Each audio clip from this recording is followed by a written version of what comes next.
Bueno, muy buenas noches. Un gusto grande que nos encontremos nuevamente acá en el Trinidad de Vara. Bienvenido, Cabaret Voltaire. Bienvenido al Trinidad de Vara. Bienvenido a Luján. Un honor, un gusto muy grande tenerlos acá. En esta escuela que nació hace unos meses. Y nació para pensar, como lo hemos dicho en los encuentros anteriores. Hacemos esto para reflexionar, hacemos esto para comprender. No podemos cambiar si no comprendemos. Y lo que buscamos con los invitados que traemos es comprender qué nos pasa, porque ya no se trata de una crisis lo que nos pasa al país. No es una crisis. Yo no sé qué perciben ustedes, pero yo veo decadencia. Vemos cómo todas las variables, todos los sectores comienzan a caer. Y tenemos que entender por qué nos pasa eso. Tenemos que entender el devenir histórico. Tenemos que entender para explicar, para develar, para correr el velo, como supimos decir.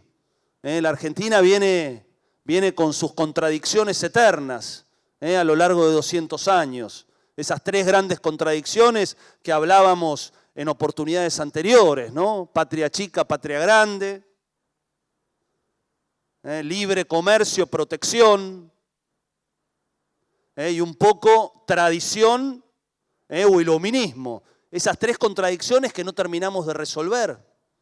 Esos proyectos que siempre quedan truncos. Esos procesos de fortalecimiento, despegue, que no terminan de consolidarse.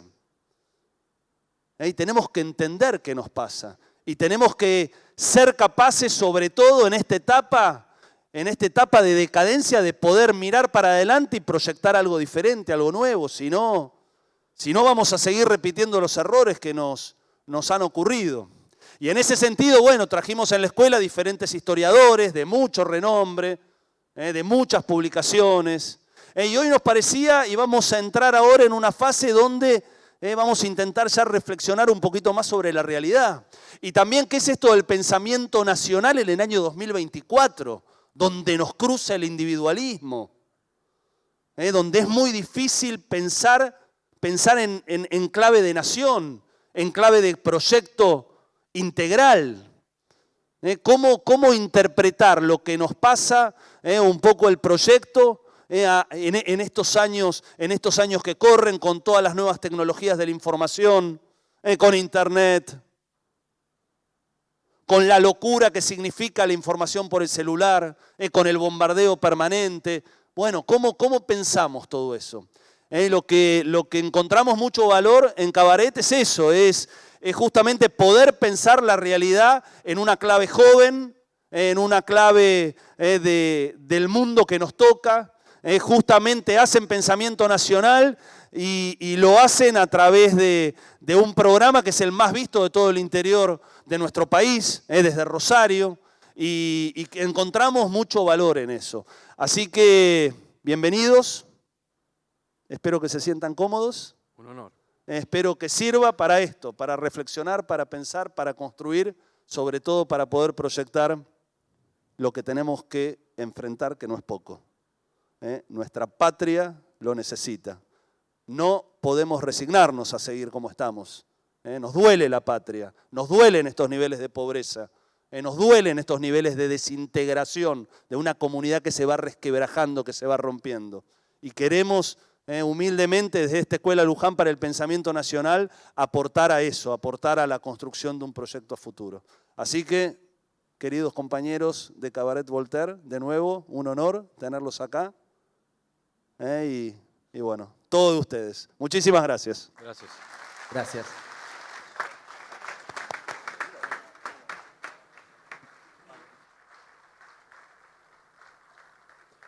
Bueno, buenas tardes, gracias por venir. No es poco movilizarse hasta acá y compartir esta hora y pico que tenemos para conversar. Tal vez al final podamos intercambiar, que es lo interesante cuando se dan estas instancias presenciales, porque, bueno, tenemos la oportunidad, así que aprovechémoslo. Si tienen ganas, podemos hacer algo así como un hashtag que sea Escuela Luján, y ahí seguido ponen la pregunta, la reflexión que se les ocurre, y si queda tiempo al final conversamos, intercambiamos, porque me parece que va a ser más ordenado. El que esté en Twitter, ¿no es cierto? Ah, claro, Sí. Twitter, X, saben, ¿no? Sí. Bueno, gracias. Quiero agradecer no solamente a Leo por la invitación, sino también a Juan Pablo Redondo. No es poco venir acá desde Rosario, y realmente he venido en peregrinación, y esta charla que vamos a tener... ¿Cómo? Costó. Sí, de Liniers, no hice la cortita. Y estar acá a mí me parece muy oportuno, sobre todo para esta charla que va a ser sobre la técnica y el espíritu de la época. Y estamos en un lugar en donde yo diría que es, ¿no?, reserva espiritual de la nación. Y me parece oportuno. Me gustaría encontrar ahí la oportunidad para fundamentar lo que vamos a ir conversando. Tal vez en otra ocasión podamos hablar de lo eterno, que también es algo interesante, más que interesante, ¿no? Y podemos... Lo tradicional, Sí. que no es lo viejo. No es lo viejo, es lo eterno. Me parece que también estaría muy bien hacerlo así. Bien, vamos a arrancar con una frase. Yo soy licenciado en Ciencia Política. Una frase de Marx, y vamos a terminar con una de Perón. Tal vez haya una confesión acerca de nuestra trayectoria en estos años, académica, intelectual, pero la frase dice: quien define los medios técnicos, define los medios espirituales. Y no hay que ser ningún observador, me parece, para saber que estamos atravesando una revolución multimedia. No es la primera, eso también lo sabemos. Toda revolución causa miedo porque atenta contra los órdenes establecidos. Todo progreso tecnológico, en el momento de su aparición, ha sido temido porque cambia los órdenes constituidos. El coste humano, sin ir más lejos de la primera revolución industrial, fue terrible, pero la máquina fue imparable. Sí. Entonces, ¿qué hacer con lo inevitable? Y quisiera... Sí, ¿querés decir algo? Hay una... No, sí. No, quiero hacer un breve recorrido histórico y tal vez entender esta cuestión, porque ya que hablamos de la técnica y del espíritu, del ser humano como animal simbólico. No tenemos otra distinción más grande con los demás mamíferos, con los demás seres vivos de esta tierra, que ser también animales simbólicos, nuestra capacidad simbólica. ¿Qué significa ser un animal simbólico? Que no vivimos en un mundo puramente físico, sino también en un universo simbólico. En ese universo está la lengua, está el mito, está el arte, está la religión. Solo algunas de esas expresiones de esto que se señala. Entendemos en base a las palabras algo que nos diferencia de los monos, por ejemplo, que es, entienden de acuerdo a lo que ven, a lo que pueden divisar. Nosotros, en cambio, poseemos, a través del lenguaje, si bien es una discusión, el poder de abstraernos. Es casi como un sentido más. Totalmente. O sea, es una dimensión más. La historia, sin ir más lejos, arranca con la escritura, arranca con los símbolos. A través de ella el hombre puede empezar a narrar por primera vez su vida. La historia arranca con la escritura. Sus dramas, sus dilemas, sus miedos. Su comercio. Sus pensamientos, incluso lo que no existe, lo que imagina. Poder transmitir eso por mil legados, los conocimientos que se transmiten a partir de que empieza a existir un sistema de símbolos en donde eso se hereda. Podríamos pensar que es un vehículo de la trascendencia. Pongámonos un segundo en esa situación. Es claro que el tránsito de la comunicación oral a una escrita desarrolla una civilización. Así ha sucedido a lo largo de la historia. Claro, la propia historia. La propia historia es producto de aquello, por supuesto. Y para introducir el primer elemento, si se quiere, técnico, que lo cambia todo, podríamos decir que en el siglo V, en el siglo XV, mejor dicho, leer y escribir era privilegio de algunos doctos. No muchas personas tenían ese acceso. esa capacidad, ese derecho. Y sin embargo hay una técnica, hay una revolución que lo cambia todo, que es la imprenta de Gutenberg. La imprenta de Gutenberg. ¿Saben cuál fue, yo creo que lo saben, el primer libro impreso por la imprenta de Gutenberg? ¿Alguien sabe? ¿Qué dijeron? Sí, dijeron, bien. Dijeron. La Biblia. Claro. ¿Ok? 200 copias que al mismo tiempo se podían reproducir. Una revolución increíble. Nunca hubo tanta, hasta ese momento, tanta velocidad. 200 libros que al mismo tiempo se podían reimprimir. Es como si hoy en día pasásemos de un 5G a un 1000G. Y hasta ese momento no había ningún problema. La Biblia, estamos en el siglo XV en este momento. Todavía estaba a la medida del alma del hombre, digamos. Exactamente, sí. Estamos ahí. Estamos por ahí. Pero ¿qué pasa cuando alguien dice, che, ¿y si imprimimos otro libro? ¿Cuál? La enciclopedia. ¿Para qué? ¿Para qué la gente necesita leer? ¿Por qué necesitaría leer otra cosa?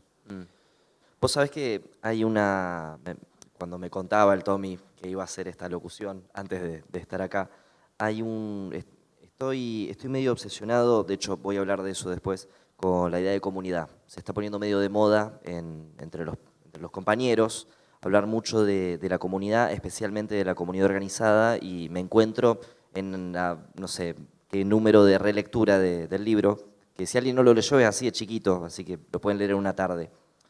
Y hay una parte en el 17º capítulo del libro, que es un discurso de Perón cuando termina el Congreso de Filosofía de 1949, en el cual, pensando en el progreso, pensando en la tecnología, en la técnica, dice lo siguiente: voces de alerta señalan con frecuencia el peligro de que el progreso técnico no vaya seguido por un proporcional adelanto en la educación de los pueblos.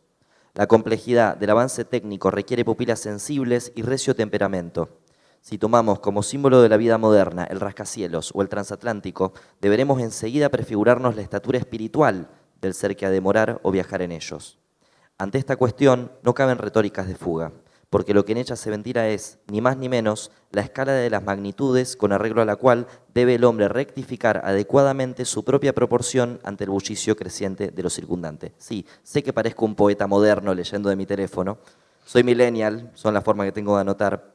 Me parece que Perón se adelanta un poco a la problemática de la que vamos a hablar en la comunidad organizada cuando habla de cómo la técnica avanza mucho más rápido, bueno, no solo que la educación del hombre, sino que el espíritu del hombre.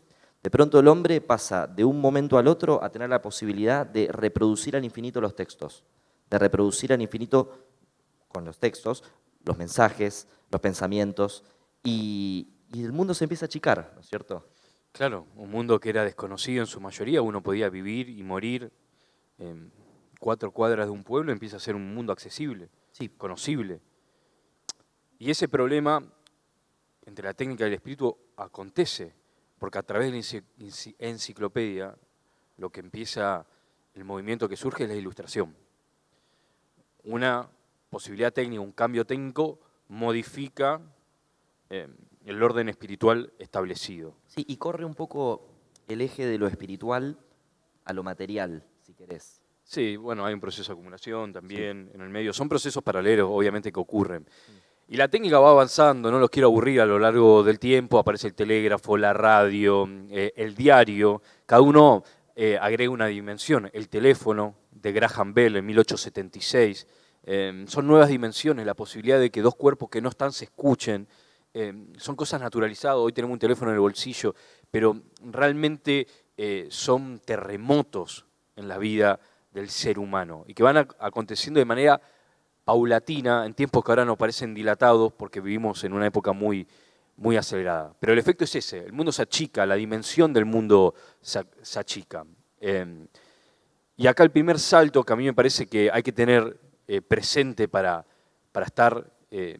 llegar a la discusión del presente es la aparición de la televisión. La televisión, que es de 1925, hizo por primera vez posible telever, ver de lejos. Y hay un proceso, obviamente, donde la televisión pasa de ser un invento a ser el centro doméstico de una casa, que lo fue durante mucho tiempo. Ahora tal vez está un poco en desuso, en decadencia. Igual están ahí y tienen mucho poder. O sea, en un lapso de 50 años aparece la radio y aparece la televisión. Ver de lejos, que es el tema de investigación de Giovanni Sartori en los 90, cuando escribe Homo Videns, él ve ahí en ese acontecimiento, en la naturalización de la supremacía de la imagen sobre el símbolo, siendo que el ser humano hasta ese momento había desarrollado su cultura a través del lenguaje oral y el lenguaje escrito, por los medios técnicos que había. Con la televisión lo que va a empezar a ocurrir es que la imagen suplanta todo aquello. La hipótesis, el libro es del 97, él no llega a ver, ve la computadora, porque él muere en 2017, pero no de la manera a lo mejor que la concebimos ahora, que tenemos una computadora en el bolsillo, todos los que estamos acá presentes, y su hipótesis era justamente que la televisión estaba produciendo una metamorfosis que revierte la naturaleza misma del Homo sapiens. Los videoniños, que no es otra cosa que la generación X, incluso ven la televisión antes de aprender a leer y escribir, incluso antes de hablar. O sea, no hay una gran originalidad en cuando hablamos de nativos digitales. No, O sea, para nada. claro. Para nada. Sartori, que no vio el celular o no vio el smartphone, que Claro. incluso podríamos discutir si es una herramienta, porque la herramienta en su definición tendría que ser un objeto neutral, como un martillo que pueda ser usado para construir una casa o para partirle la cabeza a alguien. Sí, y que incluso, bueno, tiene esta condición que vos para ver una tele te tenés que sentar en un lugar o estar quieto en un lugar. El teléfono va con vos a todos lados. Bueno, Hay un cambio grande en ese sentido. exactamente, vos tenías antes familias que podían tener opiniones diferentes, nunca hubo problema ni novedad en eso, pero veía la televisión al mismo tiempo, La en familia. televisión, sí. El mundo se le presentaba ante ellos de la misma manera, al mismo tiempo y en el mismo momento. Después cada uno desarrollaba su opinión. Hablando en términos de Daniel Santoro, la televisión era un poco más piadosa Sí, que el teléfono. probablemente el teléfono, obviamente, en su interfaz, a través de algoritmos. Incluso más comunitaria que el teléfono. Bueno, sí, permite eso. Permite al menos que una familia, como unidad básica de solidaridad, como unidad mínima de una comunidad, la realidad la presencie, la presencia, la vea al mismo momento. Hoy ni siquiera eso existe. Con lo cual, habría, en esta discusión acerca de la técnica y cómo la técnica nos afecta, cuáles son los efectos del celular. ¿Cuál es la revolución que estamos atravesando nosotros ahora? La era de los smartphones trajo las redes sociales, los algoritmos, la incipiente inteligencia artificial, la democracia de usuarios, el que cada uno pueda manifestar su opinión. ¿Cuánto que avanzó la tecnología y a qué ritmo pudo seguir el espíritu? Bien, hay un dato que a mí me parece clave, que es para empezar a entender un poco la circunstancia, y es el 2007. En el 2007 se presenta el iPhone por primera vez. ¿Por qué es importante el 2007 y por qué es importante el iPhone? Porque es cuando la técnica, el celular, alcanza su grado definitivo. El iPhone se parece mucho a los celulares que tenemos hoy en día. Antes, se acordarán que existían los BlackBerry, existían los teclados físicos. En cambio, el iPhone inaugura un desarrollo definitivo de la tecnología que obviamente se va mejorando año tras año, pero alcanza, si se quiere, su límite o su máxima expresión, su desarrollo definitivo. Eso es 2007. En 2015, en Argentina, la penetración del smartphone, 2015, el fin del gobierno kirchnerista, era del 20%. 2015. 2019, el 80% de la penetración. Y actualmente, 2024, el 100% de la penetración del smartphone en el bolsillo de todos ustedes. Incluso hay más teléfono que personas hoy en día en Argentina. Entonces, estamos en un escenario de masificación de dispositivos móviles, de máxima velocidad, de reels, de memes, de síntesis. ¿Tanta velocidad para ir a dónde? Es la pregunta. No es lo mismo información que conocimiento. ¿Para qué sirve tanto volumen de información si uno no lo puede procesar? si con él no puede generar conocimiento. Baudrillard tiene una frase que dice: la información, en lugar de transformar la masa en energía, produce todavía más masa. Y está claro, y no hay que darle muchas vueltas al respecto, que las redes sociales, los teléfonos, cambiaron las maneras de cómo nos vinculamos con el mundo y cómo el mundo se vincula con nosotros. Cambiaron la manera en cómo trabajamos, en cómo nos relacionamos, incluso en cómo nos enamoramos. Los teléfonos medían o son medio entre nosotros y la realidad. ¿Cómo no va a cambiar la política en el medio? Los datos que le decía anterior me parece que es significativo a la hora de... Gabriel Voltaire, desde que lo empezamos a hacer, no tenía otro objetivo que comprender la época. Y la época es comprender la técnica y comprender el espíritu. Podríamos decir que Facebook, y todos tenemos recuerdo de Facebook acá, fueron tiempos kirchneristas. Posteos largos, argumentativos, peleas con tíos. Sí, o anti, pero sí. Kirchnerista o antikirchnerismo. Podemos decir que Instagram tal vez fueron tiempos más macristas, más imagen que texto, comunicaciones más relajado, aesthetic, otra estética, otra ética también ahí en la hora de la comunicación. Y podríamos decir que hoy en día TikTok son tiempos libertarios. Revolución del público, pérdida de capacidades cognitivas, estrés, agotamiento, tecnología intrusiva, distracción. Hay muchos estudios al respecto, muchos papers al respecto, muchas notas de opinión que sirven para tener una visión crítica acerca de lo que está ocurriendo. Pero al mismo tiempo es imparable, es inevitable, claro, ¿no? Así arrancamos. Y los medios de comunicación, cuando uno piensa de manera clásica, la iglesia, los partidos, los sindicatos, como grandes dadores de sentido de un mundo que conocimos, hoy en las redes no existen. No tienen referencia, no tienen peso. ¿Quién entra a el Instagram de un sindicato, incluso al Instagram de la iglesia o de un partido político? ¿Quién entra? Incluso del propio. Claro, totalmente. ¿A quién le importa lo que dice la cuenta del Partido Justicialista, de la UCR o de Juntos por el Cambio?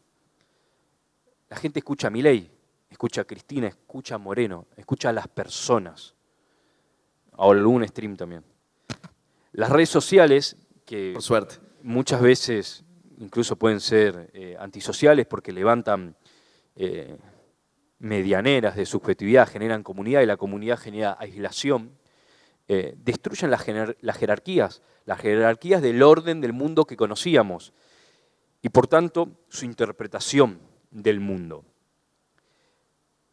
Esta nueva derecha que a veces parece, y digo derecha no en tono estigmatizante, sino que me parece que orgullosamente se identifican así, tal vez se sienten cómodos en ese caos que generan el derretimiento de un mundo que se va evaporando en el aire. Pero tal vez cuentan con la ventaja de no tener las mismas preocupaciones acerca de la verdad, la mentira, el orden. Sí, el bien. El bien. Sino que, bueno, la técnica obviamente favorece, si se quiere, cierta insurgencia. Entonces, para nosotros, y esta es tal vez la parte en donde hay que pasar una propositiva, tenemos la obligación de ver en esto una oportunidad. Si hay algo inevitable, si las máquinas en ese sentido avanzaron y nunca retrocedieron, nosotros tenemos que ver en la técnica la posibilidad. Si no, empezamos a coquetear con el ludismo, con el decrecionismo, no tiene mucho sentido.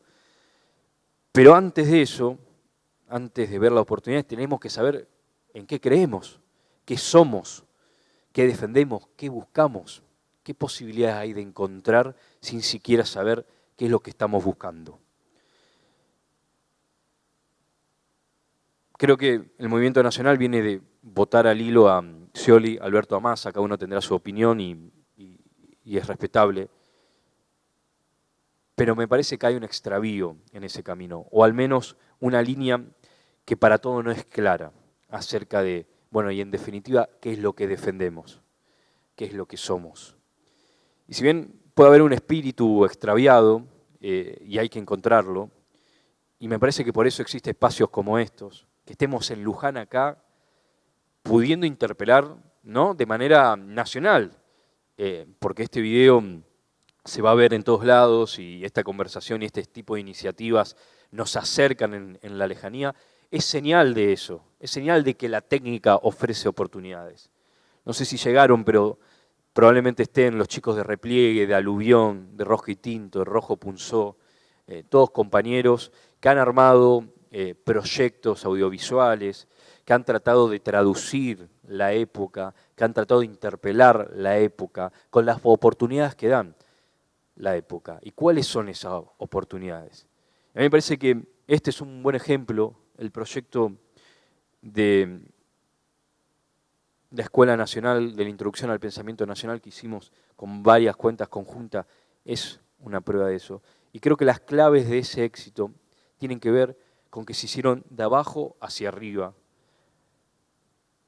que se hicieron sin intermediarios, que es otra de las posibilidades, pero sobre todas las cosas sin pedir permiso.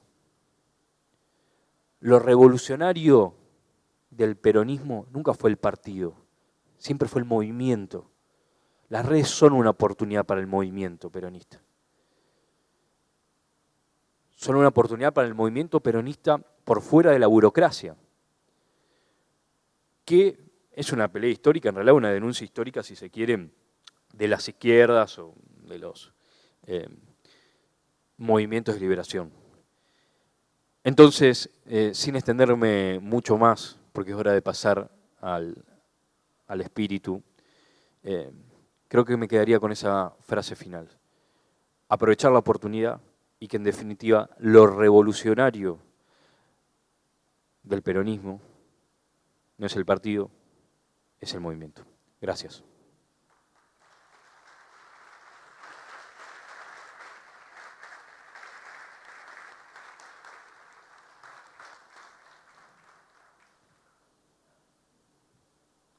Bueno, para los que no me conocen, mi nombre es Mauricio, compañero acá del Tommy en este proyecto que hemos dado en denominar Cabaret Voltaire. Hablábamos recién, hablaba el Tommy en realidad, del curso de Introducción al Pensamiento Nacional, que tuvo que ver mucho con Perón, que realizamos con los compañeros de Repliegue, con los compañeros de Rosca y Tinto, los compañeros de Aluvión. Siguiendo en la línea, insisto, de lo que decía el Tommy, para mí, e insisto en esta idea anterior que les traía de comunidad, me parece que funcionó porque no fue un proyecto que se realizó pensando, perdón si suena cliché, en los intereses individuales de cada una de las partes que participaban. Vengo de este último año de insistir mucho en la lectura de un libro que me prestaron primero, después me lo regalaron, que se llama Teoría del Peronismo, de Alberto Buela.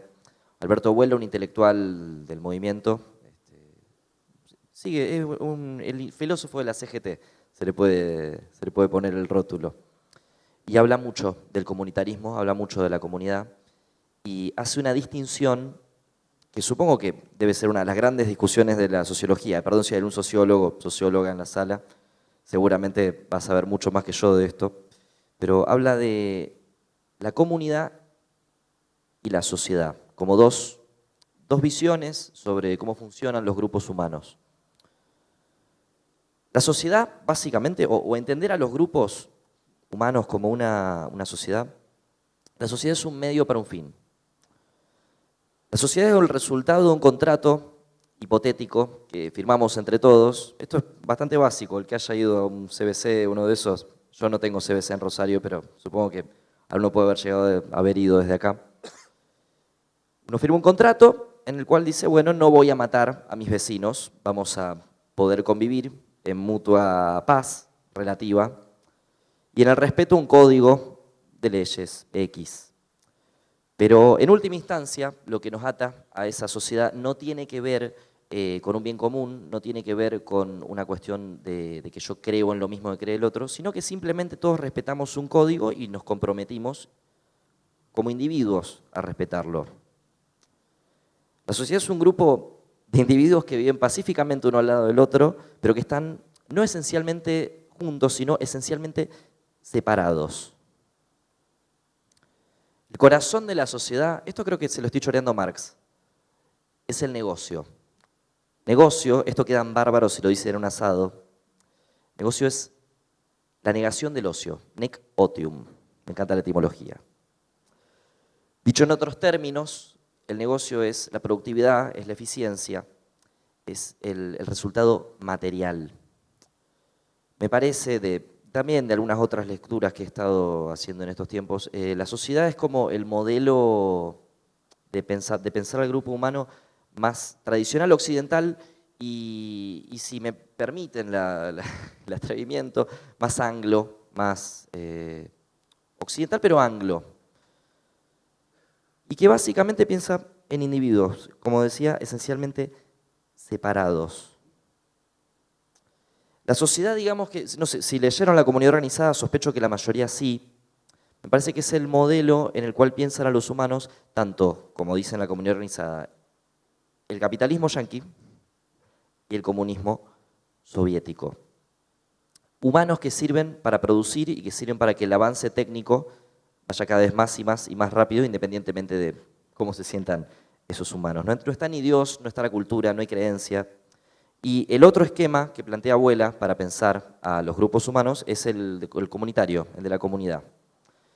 En una comunidad, se supone, sus integrantes comparten valores, una cierta ética, moral, creencias comunes. La vinculación de los miembros para con la comunidad en general es existencial, no parte de una cuestión de un contrato, es la relación íntima que uno tiene con la patria, que se diría, el suelo, el país de tus padres, digamos. Sí, un pasado en común y un pasado destino en común. y un destino en común. La comunidad no es un medio para conseguir un fin. La comunidad es el suelo desde el que vos te parás para determinar cuál es tu destino, básicamente. Y no se puede ser neutro a los valores de la comunidad de la cual uno forma parte. La ley solamente te pide que la respetes. La ley es el deber. La sociedad se basa en el deber. La comunidad se basa en el bien. Me parece a mí que, más allá de toda esta alocución por ahí un poco grandilocuente que estoy haciendo de la comunidad y la sociedad, me parece que funcionan los proyectos como el que llevamos adelante con los compañeros de los grupos que mencionaba recién, insisto, Repliegue, Aluvión, Rosca y Tinto, porque no parten de que estamos pensando en, bueno, cómo no morirnos, cómo no matarnos entre nosotros, sino de poder comunicar, poder predicar, si se quiere, un cierto cuerpo de creencias que tenemos. Me parece que esto es escalable, me parece que, hablando ya un poco más quizá de coyuntura, me parece que el movimiento nacional está en un momento en el cual le cuesta mucho hablar con honestidad, me parece que tratamos de no parecernos demasiados a nosotros mismos, son contados con los dedos de una mano los referentes que a nivel nacional tratan de enamorar diciendo la verdad, siendo doctrinarios, si querés. Pero me parece que el resultado, cuando uno es doctrinario, cuando uno es honesto con lo que cree, es mucho más valioso y mucho más efectivo, incluso en el tiempo y a la larga, que lo que uno logra cuando intenta disfrazarse de otra cosa. ¿Puedo despejar un concepto? Sí. En esta distinción entre sociedad y comunidad, entre algo más anglosajón y algo más hispano, se inscribe dos supuestos que son hipotéticos, que lo sabrán, que es la idea de contrato social. Claro. De parte de la sociedad, ese contrato se firma de manera hipotética, no es un hecho histórico en sí, porque está el supuesto de que el hombre es el lobo del hombre. Exactamente. En cambio, la comunidad parte de otro lugar, que es la solidaridad. El hombre no es el lobo del hombre, sino que el hombre es hermano de otro hombre, en tanto es hijo o hija del mismo padre. Entonces, seamos creyentes o no, son piedras que se arrojaron hace mucho tiempo que dieron lugar a sociedades muy diferentes. Por una cuestión del proceso histórico, tal vez interiorizamos aquella que es la sociedad y esta idea de contrato social. De hecho, lo estudiamos en las facultades públicas de todo y descartamos rápidamente esta idea de comunidad. Sí, y hay un argumento que se suele esgrimir en ese caso que es tipo de, no, bueno, pero eso nunca existió. La humanidad nunca fue, como dicen los comunitaristas, que generalmente son personas que creen mucho en el medievo. La contrapregunta sería, bueno, sí, Mostrame el contrato social. No, ¿Dónde lo firmaste? total, total. Bueno, pero en definitiva, hay en esa comunidad, insisto, más allá de que si uno porte o no la fe, o incluso si esté iniciado en el rito católico, que da lugar a algo de lo que estamos hechos. Por eso pasa que concebimos la amistad de una manera muy, muy particular, o la familia. Y uno viaja a México, o viaja a Colombia, o viaja a España, y hay algo compartido. Italia también. En cambio, la concepción de la familia y de la amistad para un holandés es muy diferente. Esto no es un juicio de valor, o sí lo es, son valores distintos, pero que tienen efectos a la hora de plantear la política. Entonces, las redes sociales, en este caso, y esta idea que se habla todo el tiempo de comunidad, comunidad, comunidad, pero comunidad como para hacer un negocio se habla. Pero hay una posibilidad de armar una comunidad para generar una fraternidad entre hermanos y hermanas. Hay en la posibilidad, en la técnica de la época, una posibilidad para abrazar un proyecto compartido, un pasado y un destino en común. Las brechas, las grietas que tanto se hable entre argentinos y argentinas, ¿podemos combatirlas desde ahí? Son preguntas abiertas, pero me parece que tenemos la obligación de pensar la técnica y en definitiva lo que buscamos a través de ella. Y me parece que las preguntas acerca del espíritu van por ese lado. Perdón. No, está perfecto. Bueno, gracias. Bueno, me parece que estamos muy acostumbrados a pensar las propuestas políticas, los proyectos de ese estilo, con un cariz societario y con un cariz de, bueno, ¿cuál es el rédito que puede llegar a darnos generar un curso, generar una... Agua, bárbaro. Generar una instancia de este tipo, cómo puedo hacer para... Y se nos escapa un poco la dimensión comunitaria. Un poco para finalizar, me gustaría cerrar, ya como prometimos, con una frase del general, que me parece que viene al caso, que dice, la buena política es la que genera organización. Muchas gracias.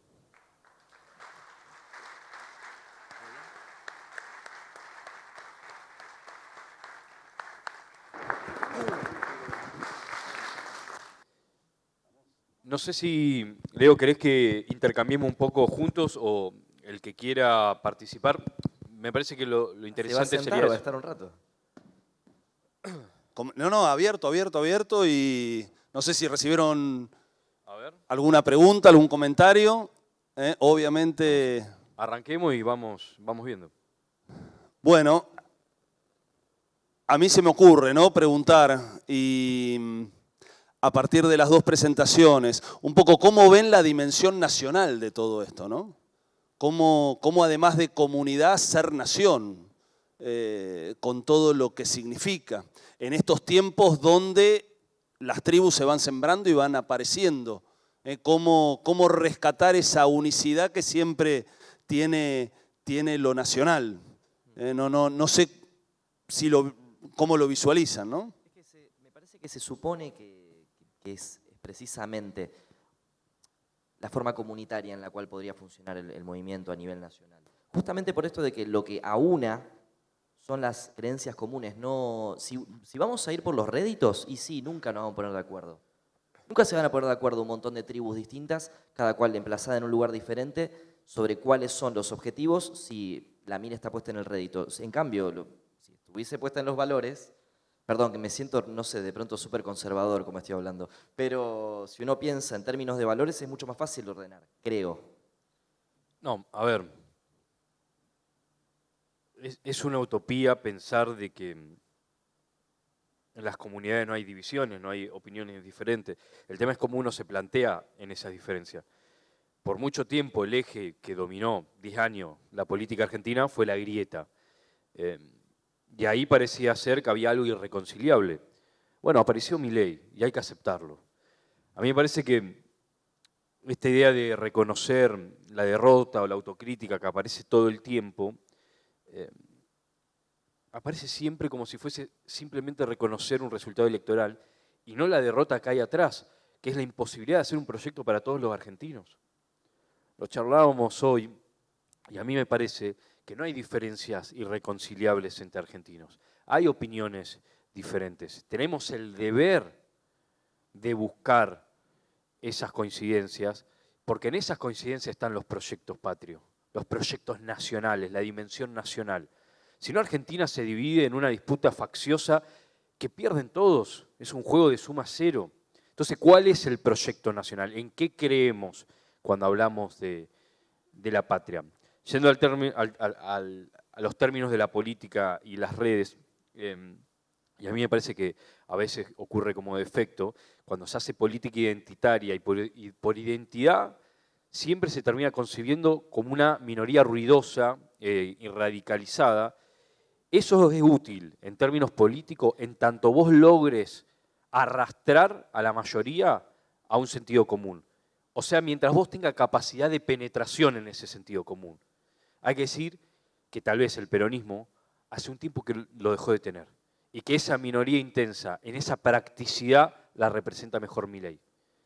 Yo no sé si Milei entendió mejor la época, si la técnica le da la razón en tanto el caos que genera toda revolución tecnológica es mucho mejor aprovechable por aquellos que no conciben el orden, sino la anarquía, anarcocapitalista.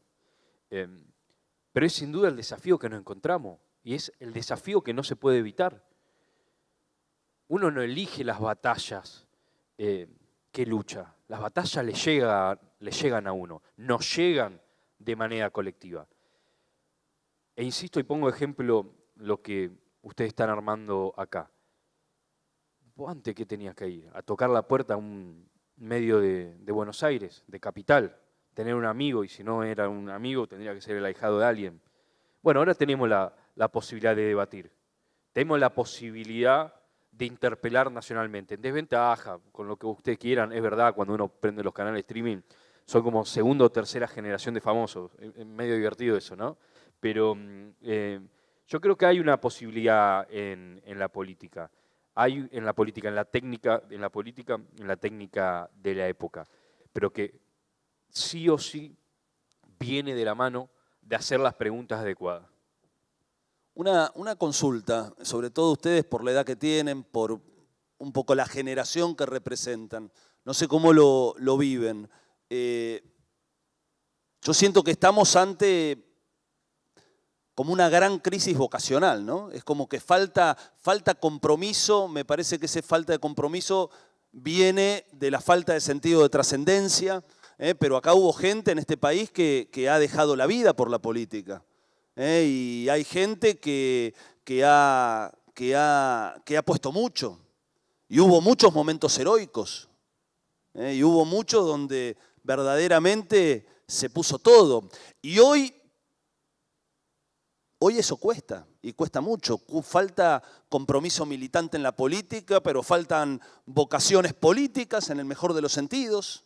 El poner de uno en un proyecto que vaya a saber uno. Faltan vocaciones religiosas.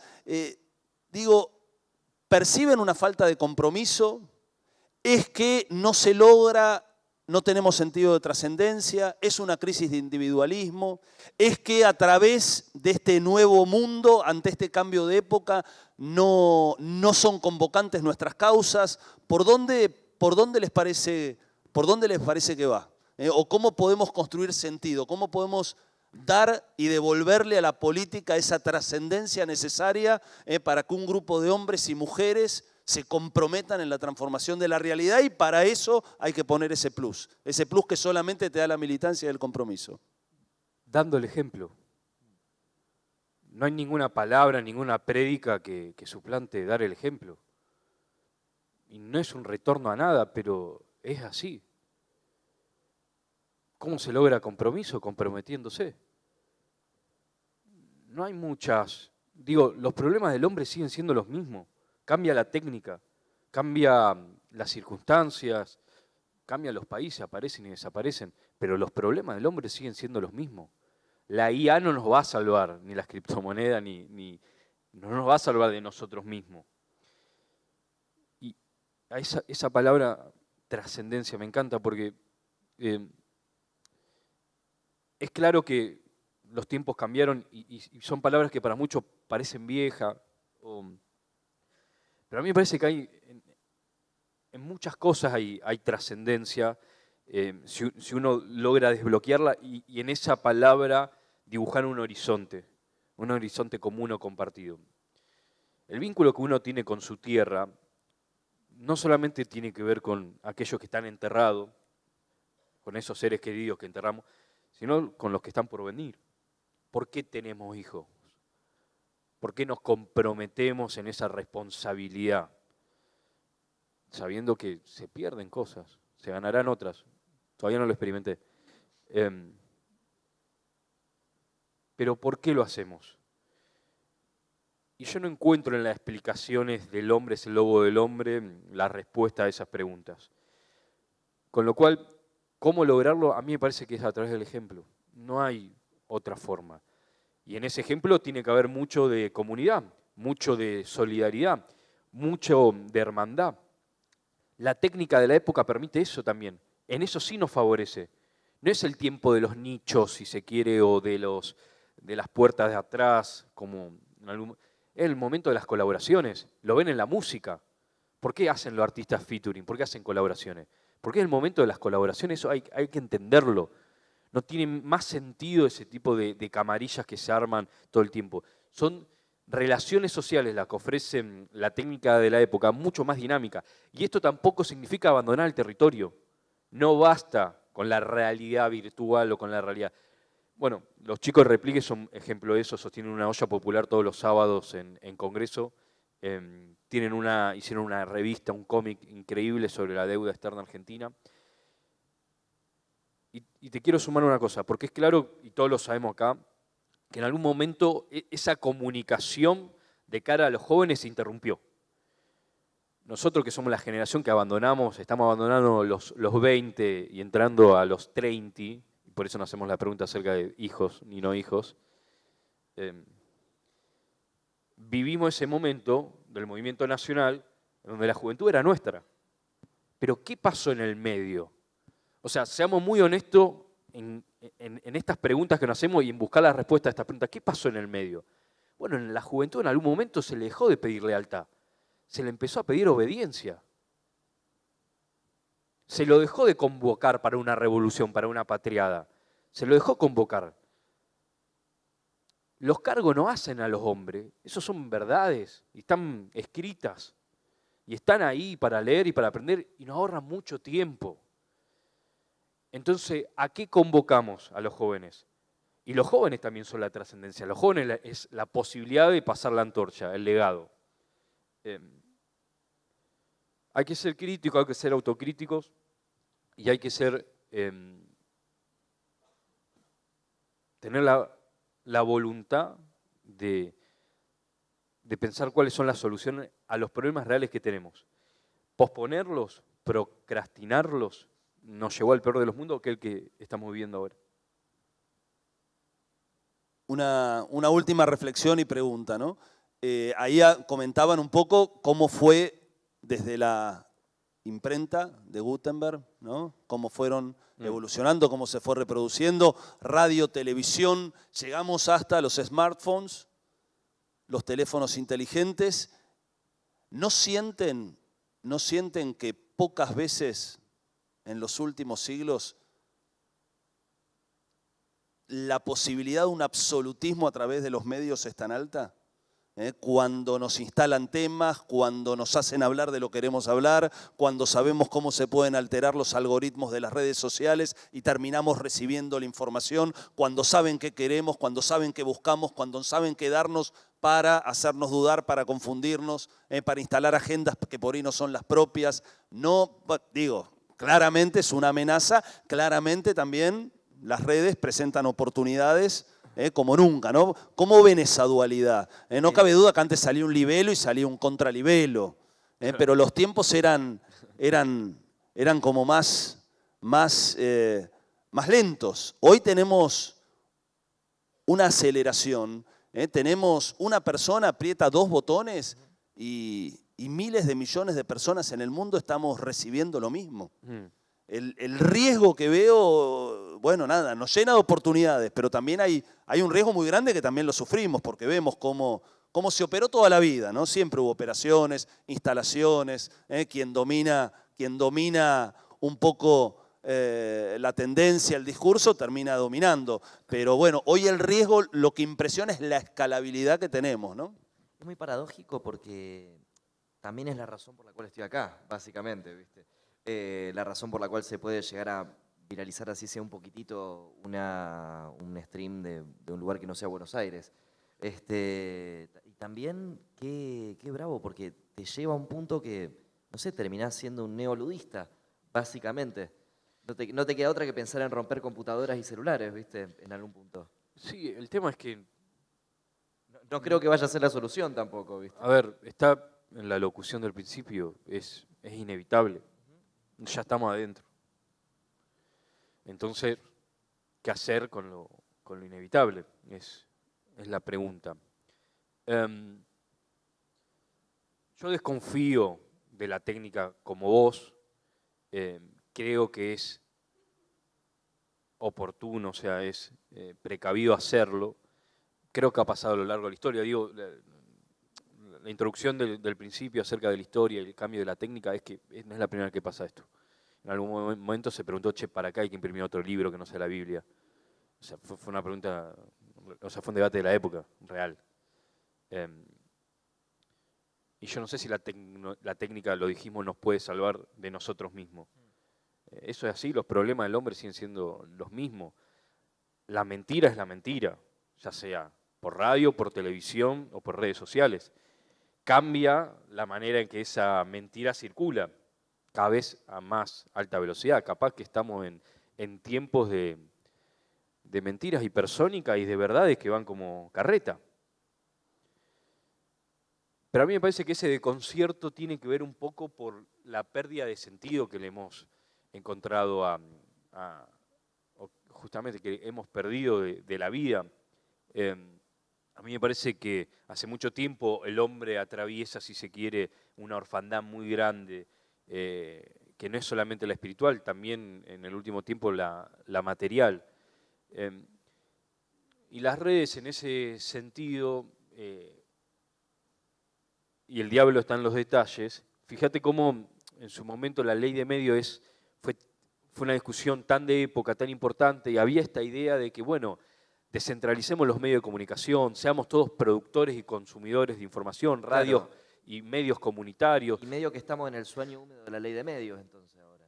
Y este es el sueño húmedo. Y el sueño húmedo de la ley de medios no reprodujo.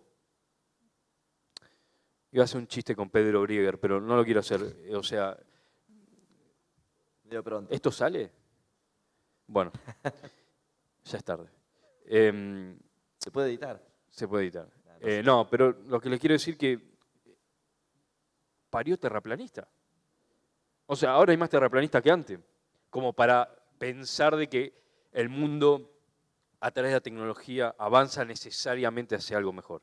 Pero ese no es el punto. El punto es que siendo los medios inevitables, siendo esto que lo cambió todo, que lo hemos naturalizado, pero es posibilidades infinitas y también, bueno, problemas también infinitos, es qué hacemos, cómo nos organizamos. A lo mejor es tiempo de dar esas discusiones, qué ética le imprimimos a las redes sociales. En algún momento me parece que esas conversaciones, y cada país ha encontrado su solución, porque TikTok es muy diferente en China que Estados Unidos. Habrá que ver ahí en la tensión acerca de la libertad y el orden, cómo lo resolvemos nosotros los argentinos o si quiere Occidente. La libertad ha sido, si se quiere, bandera nuestra y constitutiva de nuestro sentido común como valor último. Ahora bien, también hay que decirlo, lleva a este tipo de circunstancias. ¿Qué pasa cuando algo vos sentís que genera un desorden cognitivo o un problema real y vos en el nombre de la libertad no podés intervenirlo? Claro, ¿Estamos en capacidad de hacerlo con supermillonarios como Elon Musk, o sea, más poderosos? Sí. Ese es el estado de situación, ese es el desafío, ese es el diagnóstico. ¿Qué hacemos? Esa es la discusión. Pero incluso, claro, termina pareciendo más problemático el resultado orgánico de esa democratización total que incluso una persona tocando un botón y que le aparezca a todo el mundo lo mismo. O sea, dejar a la gente con esta arma de destrucción cognitiva en la mano 24/7, todos los días, todo el tiempo, por sí solo ya genera problemas que quizá son más atendibles. Totalmente. ¿No? Yo creo que sí. Una pregunta de orden práctico. Dime. Ustedes que son, estamos adentro, dijiste, y es verdad, estamos adentro de las redes, estamos en este mundo. ¿Cómo ustedes, que son gente leída, gente que estudia? No tanto. Sí, han leído varios libros. Que han leído, que estudian, que se preparan para hacer el programa que hacen y demás. ¿Cómo, por un lado, cómo luchan con esa dualidad información-formación, ¿no?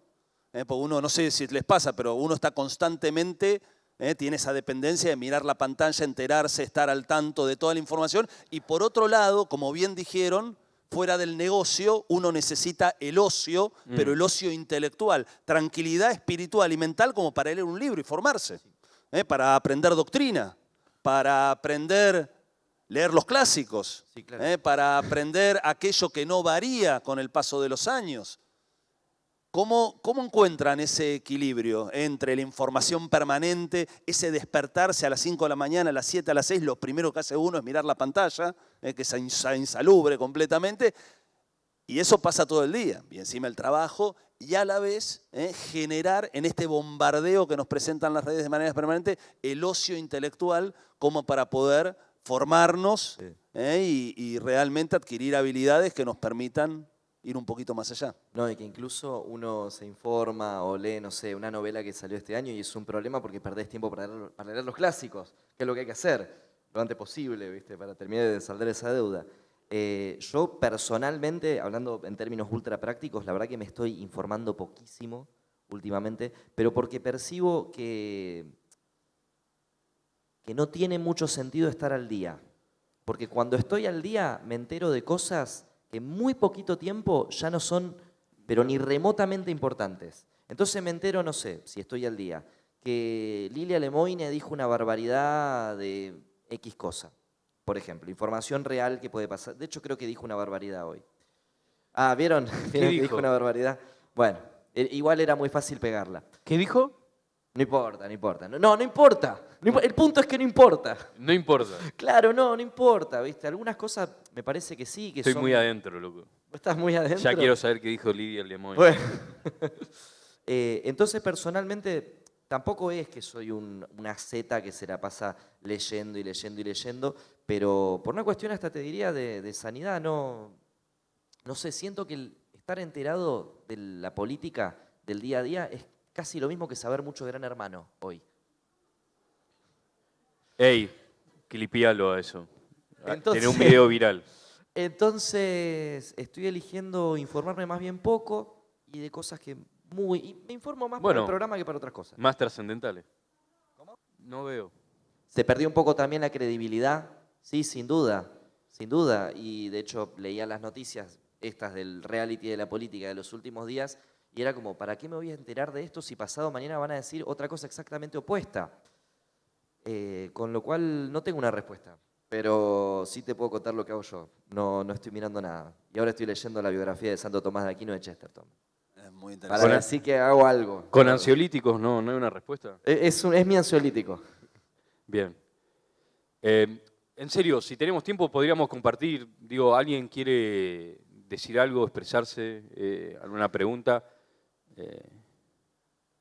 Yo creo que para los que están del otro lado, la compañera está señalando si no fue la pandemia el causal de la situación actual en un sentido amplio. En un sentido, decime si me estoy equivocando en lo que digo.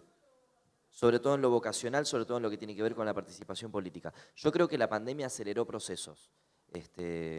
Lo digo un poco hasta como docente. Yo soy profe de música, no estoy ejerciendo, pero soy de familia de profes y trato de tener siempre una oreja pegada ahí. Me parece que había procesos que ya estaban encaminados. Quizá la pandemia los impulsó, los puso medio en modo turbo. A ver, la pandemia fue un acontecimiento que hizo crujir la estructura de casi todo, cognitivamente también. Yo trabajé mucho tiempo en colegio y los pibes fueron los que más sufrieron. Yo no sé si está medido el daño que le hizo a la educación primaria, secundaria, la pandemia. Casi 2 años. Hay chicos que, viste, entraron en primer año y aparecieron en tercero. Es un montonazo. Incluso no importa en qué momento les agarró la pandemia. Entonces, que ahí hay una fractura y un daño, sí, tremendo. Y pienso yo, ¿qué tanto daño hay cuando uno que tuvo una infancia pre-conexión, incluso computadora, le pasa a la cabeza a un chico cuando agarra el celular y tiene un pibe diciendo que lo más importante de todo es hacer plata y que encima es fácil, y que si no haces plata sos un gil? O sea, en ese momento de desarrollo que vos medio que estás encontrando la brújula para más o menos interpretar las cosas que pasan alrededor tuyo, ¿qué es lo que pasa cuando vos estás todo el tiempo bombardeado por videos de 30 segundos que no tiene principio ni fin? O sea, es realmente, genera como una ansiedad el solo hecho de pensarlo. Los pibes son re importantes y es algo para pensarlo muy bien y no ser taxativo en la respuesta. Pero sí, por supuesto que la pandemia tuvo que ver. Aceleró procesos y para mí nos puso a todos en una situación que nunca antes habíamos atravesado y no creo que nadie haya salido mejor de ahí. Una pregunta, ¿me dejan? Te dejamos. Obvio. Sí, estamos en tu casa. Una pregunta. En todo esto que es tecnologías de la información, redes, el actual presidente tal vez hizo un diferencial enorme en cuanto a la utilización completamente novedosa, rompió un montón de moldes, rompió, me parece, un montón de reglas no escritas en el manejo de un político, de la política en las redes, y creo que estamos ante un cambio de época, ¿no? En cuanto a la relación redes, política, construcción de personajes y demás. Lo que viene ahora, lo que viene, ¿les parece que es más de lo mismo, de esto último que vivimos, o se viene un nuevo cambio? Está la tentación en varios espacios políticos a que aparezcan gente que termine reproduciendo experiencias como esta última que nombrábamos. ¿Les parece que va por ahí o lo que se viene a mediano plazo o por ahí en los próximos procesos electorales es algo completamente diferente? Mira, nada pasa 2 veces de la misma manera, con lo cual pensar que hemos encontrado una ley regular en la historia y por lo tanto se va a reproducir, la verdad que no lo creo. O sea, desconfiaría de esas apreciaciones. Sí es verdad que hoy pareciera ser que aparecen muy estimulados los extremos en tanto las opiniones. Habría que medirlo no solamente en Argentina, sino alrededor del mundo. En algún momento de Argentina se hablaba como si tuviésemos una especie de inmunidad democrática y que nunca jamás podrían venir sujetos como Trump o Bolsonaro. El cerco sanitario. Bueno, vino uno peor. O por lo menos para mí es peor. Capaz que alguien se levanta aquí y me dice, ¿no? ¿Estamos de acuerdo? Al menos a mí me cuesta más entenderlo, estéticamente, digo. ¿Cómo va a combinar un jean con una... No, un jean, un jogging con una campera de cuero? No entiendo. Y zapatos. No, horrible. Entonces, no lo sé. ¿Qué va a pasar? No lo sé. Pero creo que es un buen momento para apostar en los hombres y en las mujeres virtuosas, con ética pública, y que también sirva para dar la discusión. Yo creo que las redes sociales lo que reiniciaron son muchos debates, como que muchos debates lo empezamos a tener de cero. En algún momento de repente estamos discutiendo si la Tierra es plana o no, ¿se entiende? O si la presunción de inocencia, ¿por qué existe en el mundo cuando hay una conquista hacia el absolutismo? O sea, ese es su origen.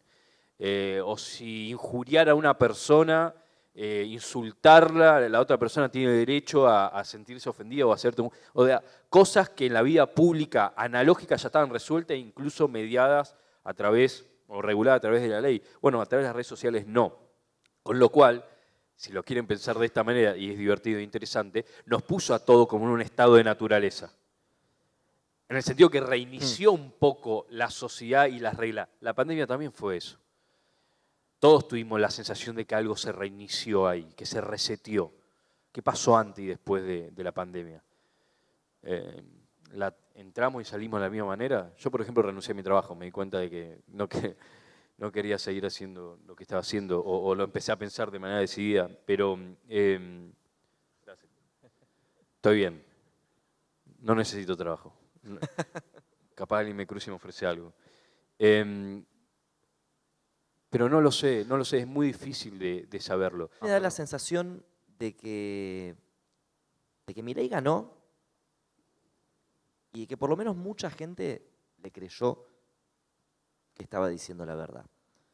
O sea que por lo menos, si tuviera que sacar algo positivo, hubo al menos algunas personas que votaron creyéndole al candidato que estaban votando. No, se sorprendería. Y me parece que abre la puerta de posibilidad a eso, a que otras fuerzas, con otras miradas de cómo se tiene que organizar el país, de cómo se puede organizar la vida humana, puedan también entrar a la posición que está el actual presidente diciendo la verdad y seduciendo con algo que haga que la gente de pronto se sienta interpretada, se sienta representada. Me parece que Milei hizo que mucha gente se sienta muy representada y no sé si nosotros lo logramos, pero me parece que esto quiere decir que se puede. Hay una crisis de representación que es obvia y que tiene que ver con esta... Es una figura esta idea de que nadie entra a las redes sociales de los sindicatos, de los partidos políticos, o sea que no tienen ningún efecto. Vos las ves y no tienen efecto las personas. Y tiene que ver con esta idea, que por ahora es un supuesto, en que los individuos vencieron a los órganos que supuestamente los representaban. A Massa lo llamó a votar los clubes de fútbol, los sindicatos, medios especializados, incluso la sociedad rural. Y sin embargo pareciera ser que por abajo una desobediencia a esa recomendación. Eso tiene múltiples interpretaciones, pero lo que sin duda es una crisis de representación. No hay representación. Quienes supuestamente representan no estarían representando el voto, la voluntad de ese pueblo, que en definitiva es quien es el soberano. Con lo cual es interesante pensarlo de esa manera, en todo caso, en vista de las estrategias políticas que uno lleva adelante. Esta es una opinión medio personalísima, creo que tiene que ver con mi recorrido y con el de mi familia también docente, pero yo creo que el Estado hoy, insisto, yo no soy un gran estudioso, o sea, lo que yo digo acá es una opinión personal solo en la calidad de docente, no en la calidad de gran estudioso de las políticas educativas, pero la sensación como docente es que no hay una planificación a nivel nacional, incluso a nivel provincial tampoco, y lo digo siendo de Santa Fe, no conozco la situación de provincia de Buenos Aires, ni de tampoco la Cava, pero no hay un porqué para la educación, básicamente. Es como que hay una especie de simulacro que se viene llevando adelante. Yo soy profe de música, así que imagínense si no será todavía más simulacro el asunto, que uno llega como docente reemplazante y se encuentra con un mismo grado, distintas escuelas, temas completamente desconectados, ¿viste? Cualquier cosa están dando, cualquier pibe de esta escuela, de esta escuela, de esta escuela, de esta escuela. Me parece que hay poca organización, si me permiten esa palabra que venimos usando, para pensar un proyecto nacional en la educación. Esa es mi lectura así muy Tarzán de la situación. No salió para quienes lo están viendo en el futuro, pero yo estoy a favor de un proyecto de soberanía cognitiva. Algo así sería, proyecto de soberanía cognitiva, me gusta el nombre. Estoy a favor, porque me parece que es evidente el problema. El tema es, bueno, justamente la tensión con el Estado es cómo hacemos para que empiece a funcionar mejor. ¿Cómo hacemos para que empiece a funcionar mejor? ¿Cómo tengo un Estado de calidad? Capaz que centralizándolo de manera como lo concebimos ahora no sea la solución. Gestiona muchísimo mejor un intendente que un presidente, y es por su cercanía con las personas, con su territorio, con lo que está viendo. Entonces, tal vez ahí hay algo para pensar. Y la educación es paradigmática, porque sin un programa de educación, ¿qué futuro puede haber? Que aparte me parece que está muy en crisis, tipo, ¿para qué es la escuela?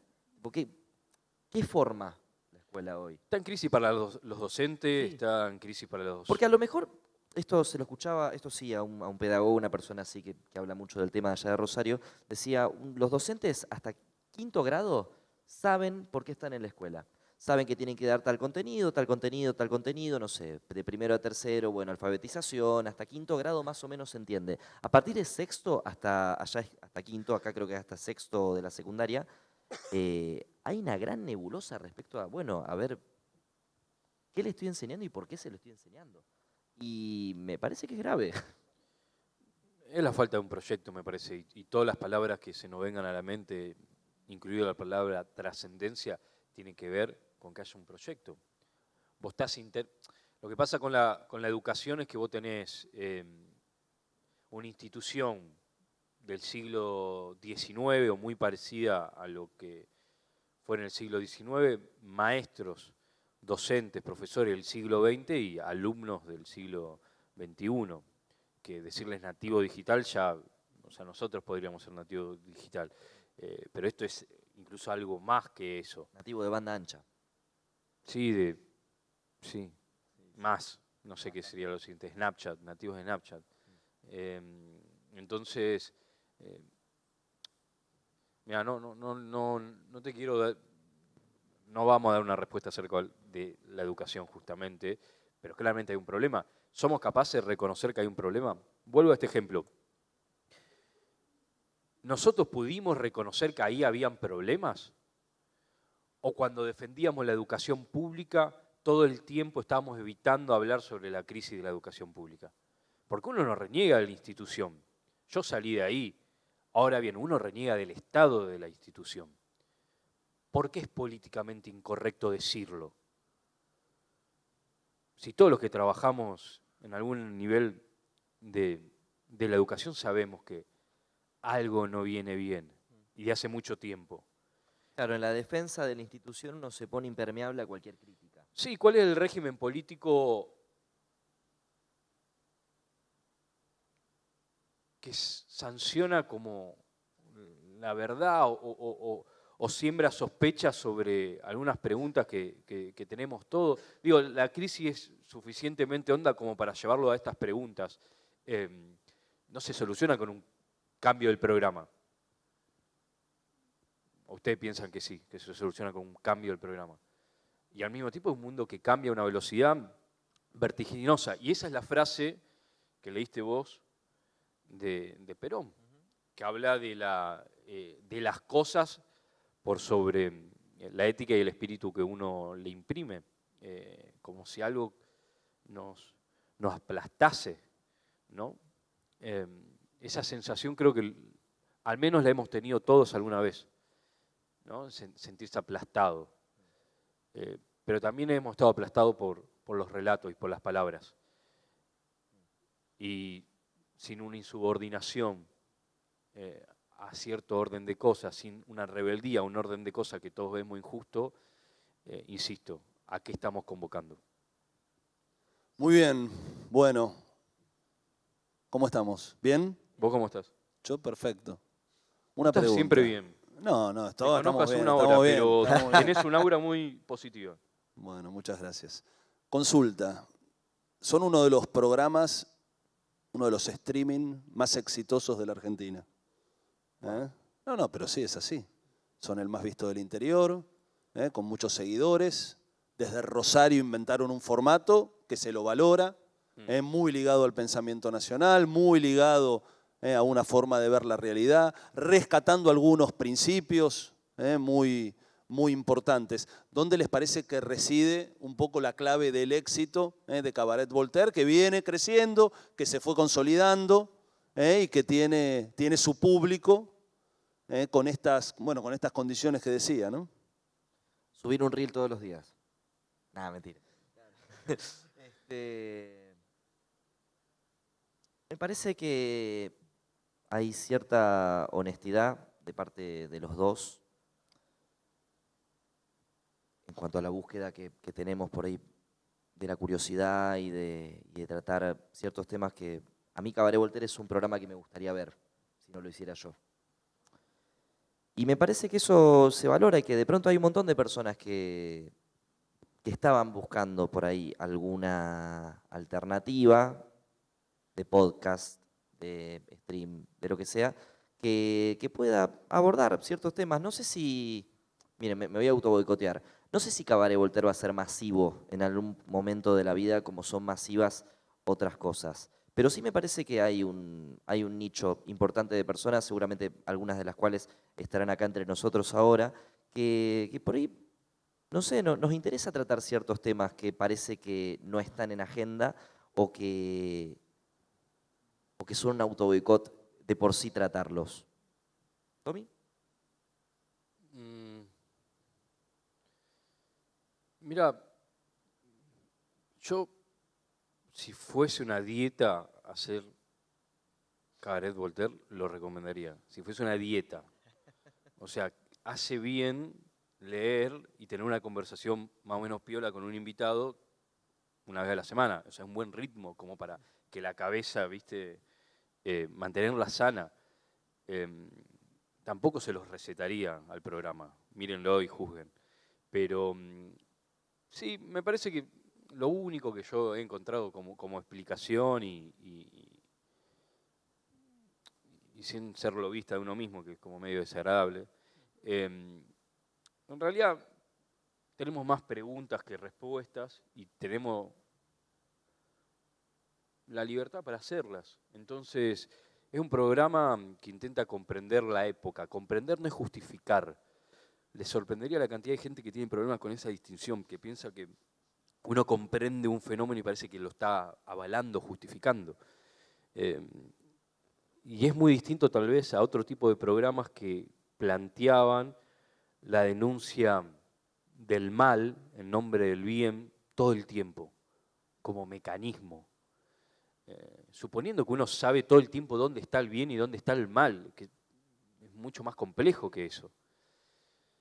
Y eso para mí lo que terminó generando en la cultura política, porque estamos hablando de programas políticos o que tocan el tema de la cultura, es una cultura de nicho.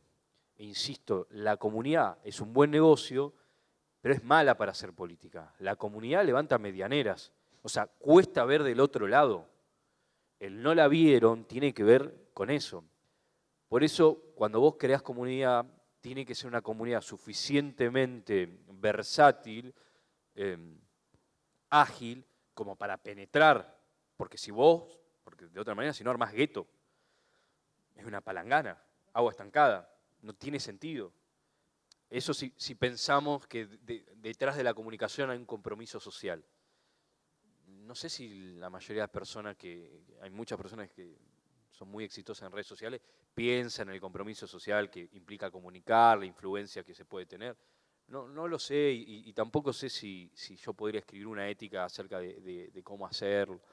Vuelven a hacer las preguntas de siempre. Digo, estos debates en los 90 estuvieron con la televisión verdad, el reality, hasta qué punto va el periodismo, hasta qué punto es traicionero, viste, en el ejercicio en ese sentido, la Nata, por ejemplo, es para mí paradigmático. La Nata es un tipo que funda el progresismo, entendido como Página 12, con 27 años, en el 90 y pico funda el diario. Página 12 es el programa que da lugar culturalmente, es el lugar, ¿no?, donde el progresismo pensaba, debatía, y también funda La Grieta, abroquela el antikirchnerismo.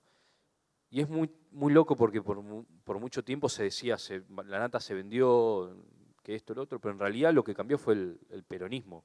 La Nata siempre fue antiperonista. Hicimos un programa especial de la Nata con Facundo Pedrini. Lo que cambió es el peronismo. En los 80, en los 90, y en el paso sobre todo durante el kirchnerismo, peronistas se volvieron progresistas y progresistas se volvieron peronistas. Los escenarios cambian en ese sentido. Entonces,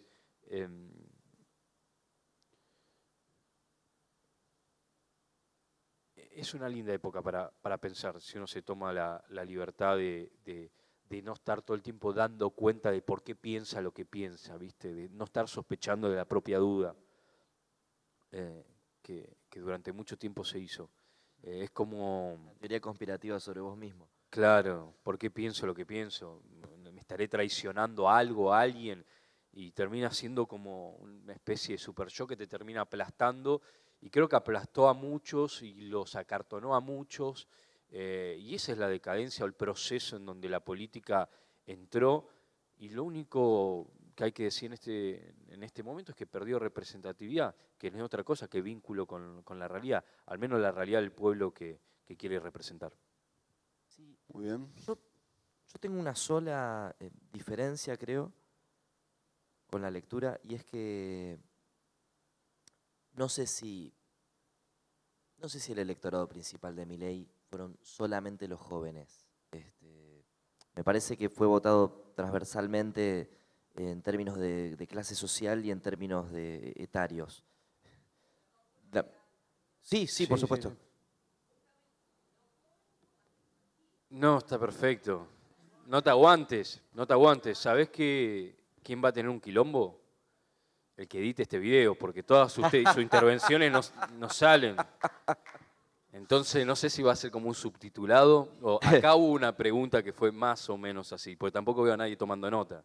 Es la primera vez que me pasa que hay un contenido nuestro que no tengo que editar yo, así que no saben lo cómodo que me siento en este momento. No, las dos intervenciones me parecieron que están bien, son correctas, o sea, también uno hace un recorte de la realidad para hablar, porque si no es imposible, ¿no? Si divide infinitamente en partes aquello que uno ve. Sí, yo creo que fue más diverso de lo que uno piensa el voto a Milei. Sí, su núcleo duro, si se quiere, más orgánico o más de comunidad o más exaltado, puede tener algunas características que ya se han escuchado muchas veces, jóvenes, varones, etc. Ahora bien, después le sacó 11 o 12 puntos a Massa. No cierran los números que hayan sido solamente los jóvenes o solamente los varones. En realidad es casi a la par. Había una opción A, una opción B y se eligió, bueno, la que ustedes saben. Y es interesante lo que vos decís de clase. Y quiero hacer hincapié en esto y en lo que dijo la compañera acerca de la pandemia. Durante la pandemia quedó bien en claro quién era cada quien, qué lugar ocupaba en la sociedad. Desde el buen pensamiento, desde el, digámoslo así, el buen pensamiento, se salió a decir, el Estado te salva. ¿Se acuerdan? El Estado te salva todo el tiempo, pero incluso con jactancia, con prepotencia. Y hay que decirlo que el Estado salvó a algunos, no salvó a todos. Salvó tal vez a los que teníamos un trabajo en blanco, a los que seguimos cobrando un sueldo, pero vivimos en un país donde la mitad de la economía está en negro, donde el 60% de los niños son pobres. Y ese es el fracaso. El fracaso no es una elección, eso es un resultado electoral. El fracaso del país que se deja. Y es doloroso, y es incómodo, y es contraintuitivo, y saben las noticias de las últimas horas, los últimos días, pero es necesario, porque a mí me parece que para lograr el perdón, y de alguna forma hay que pedirlo para lograrlo, hay que tener esa capacidad de ver y ser incluso crueles con nosotros mismos. Porque a mí me parece que se fue muy cruel con el pueblo argentino, y por eso el voto del pueblo argentino. Yo lo que lo voy a decir muy claro, hay un aparato de disciplinamiento, o lo hubo, o lo hay, o esto que opera. Les voy a dar un ejemplo muy claro, el de Mayra Arena. Mayra Arena, ¿qué fue? 2021, dijo, che, cuidado que en los barrios, mientras ustedes dicen el Estado te salva, lo que empieza a emerger, cuando era imposible, porque muchos recién asumieron que era posible la presidencia de Milei con las PASO, pero yo te estoy hablando mucho antes. Y a Mayra Arena la disciplinaron. Salió una ministra doble apellido a decirlo que porque decía eso era fascista. O Bolsonaro, creo que sacó una contra editorial por Infobae diciendo eso. Eso pasó. Entonces, mi pregunta, que en realidad era es eso. O sea, eso existió. El tema es que después de una Glassnode, cuando se libera la palabra, bueno, empieza también a tambalear ciertas estructuras mentales que teníamos y que empezamos a dudar de ellas.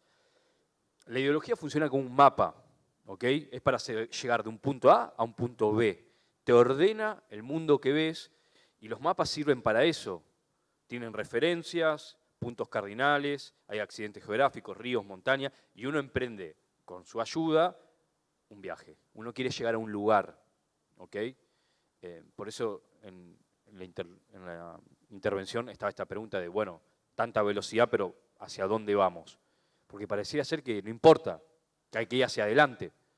Pero ¿qué es adelante? O sea, ¿hacia dónde estamos yendo? ¿O quién nos está llevando? Entonces, me parece que hay mucha gente que estuvo muy dispuesta, o pareciera ser que estuvo muy dispuesta a defender aquellos mapas como si los mapas fuesen más importantes de la realidad, aunque esos mapas estuviesen fallando, no estuviesen ubicando las cosas donde debieran estar. Y eso es el extravío. Ahora bien, ¿qué es más importante, el mapa o la realidad? O sea, ¿el mapa que representa algo o la realidad? Y cuando los mapas no funcionan, amigos y amigas, hay que salir a cartografiar la realidad de nuevo. Y con mucha humildad. Porque si aún ahora vamos a estar explicándole a aquellos que tomaron una decisión distinta a nosotros, que son unos boludos, porque muchas veces las intervenciones son así, incluso aunque lo pensemos, que habría que preguntarse nosotros si no también somos un poco boludos. Entonces, me parece que ese es el ejercicio. Y en esa, entiendo yo, cura de humildad, puede existir algo así como el encuentro. Yo a Milei no lo vi en Rosario en ningún territorio. De hecho, no vi un cartel de Milei en toda mi ciudad. Creo que acá debe haber pasado algo parecido. Sí lo vi todo el tiempo acá. Muy bien, muy bien. Muchísimas gracias a todos. Gracias, Cabaret Voltaire, por estar acá en el Trinidad de Vara, en Luján. Un gusto. Espero que lo hayan pasado bien. Y bueno, muchísimas gracias. Muy bien, gracias.